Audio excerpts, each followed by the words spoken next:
मुंबईच्या कुर्ला पश्चिम परिसरात सोमवारी रात्री एक भीषण अपघात झालेला आहे आणि या अपघातात आतापर्यंत 7 जणांचा मृत्यू झालेला आहे तर सुमारे 50 लोक जखमी झालेले आहे। मी सध्या मुंबईच्या याच कुर्ला परिसरात आहे ज्या ठिकाणी रात्री इलेक्ट्रिक बसने अनेक वाहनांना धडक दिली, काही नागरिकांना चिरडला। या अपघातात आतापर्यंत 7 जणांचा मृत्यू झाला आहे तर अनेक नागरिक जखमी देखील झाले आहेत। या घटनेत संपूर्ण मुंबई हादरली आहे। दरम्यान पोलिसांनी आता संपूर्ण प्रकरणाचा तपास सुरू केला आहे। आरोपी चालक संजय मोरे याचा वाहन चालवण्याचा परवाना ताब्यात घेतला आहे। या इलेक्ट्रिक बसची पाहणी केल्यानंतर ब्रेक फेल होऊ शकत नाही असा तज्ज्ञांनी दावा केल्याने बेस्टमधील काही अधिकाऱ्यांवर हे प्रकरण चांगलेच शेकणार असल्याचे दिसत आहे। त्यासोबत आपण पाहिलं तर बेस्टची ही 332 क्रमांकाची इलेक्ट्रिक बस ही कुर्ला पश्चिम परिसरात काहींसाठी काळ म्हणून धावली। कुर्ल्यातील व्हाईट हाऊस परिसरात हा अपघात झाला आहे।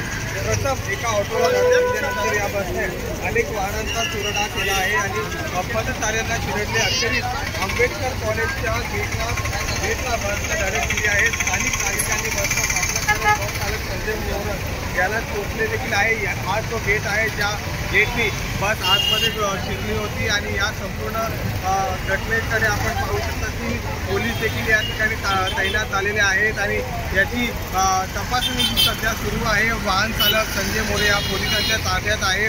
फॉरेन्सिकची टीम देखील घटनास्थळी पोहोचली होती आणि संपूर्ण प्रकरणाचा जो आहे तो तपास करत आहे। दुसरीकडे आपण पाहिलं तर मुख्यमंत्री देवेंद्र फडणवीस यांनी 5 लाख रुपयांची घोषणा देखील केली आहे। जे ज्यांचा मृत्यू झाला आहे त्यांच्या कुटुंबांना 5 लाखांची मदत महाराष्ट्र सरकार करणार आहे आणि आता पुढे देखील मृतांचा आकडा वाढण्याची शक्यता आहे। सुमारे 50 लोक या घटनेत संपूर्ण जखमी झालेले आहेत आणि त्याचसोबत जर आपण पाहिलं तर